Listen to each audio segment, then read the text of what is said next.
Holidays-nale, adu namma GT Holidays da. GT Holidays, South India's #1 travel brand.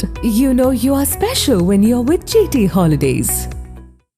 வடகிழக்கு பருவமழையை எதிர்கொள்ள கடலூர் மாவட்டத்தில் 130 காவலர்கள் பேரிடர் மேலாண்மை பயிற்சி பெற்று தயார் நிலையில் உள்ளதாக கடலூர் மாவட்ட காவல் கண்காணிப்பாளர் ஜெயக்குமார் தெரிவித்துள்ளார். கடலூரில் மழையால் பாதிக்கப்பட்டவர்களை மீட்பதற்காக தயார் நிலையில் வைக்கப்பட்டுள்ள பாதுகாப்பு உபகரணங்களை மாவட்ட காவல் கண்காணிப்பாளர் பார்வையிட்டு ஆய்வு செய்தார். அதன்பின் செய்தியாளர்களை சந்தித்த அவர் கடலூர் மாவட்டத்தில் வடகிழக்கு பருவமழையை எதிர்கொள்ளும் நோக்கில் பேரிடர் மேலாண்மை சம்பந்தமான அனைத்து உபகரணங்கள் தயார் நிலையில் வைக்கப்பட்டுள்ளதாகவும் 130 காவல்துறையினர் பேரிடர் மேலாண்மை பயிற்சி பெற்றதாகவும் தெரிவித்தார்.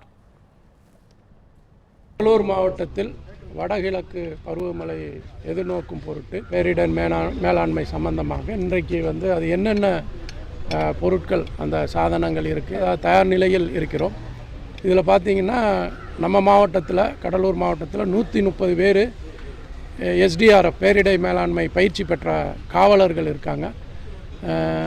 ஆயுதப்படையிலையும் இருக்காங்க, உள்ளூர் காவல் நிலையத்திலையும் இருப்பாங்க.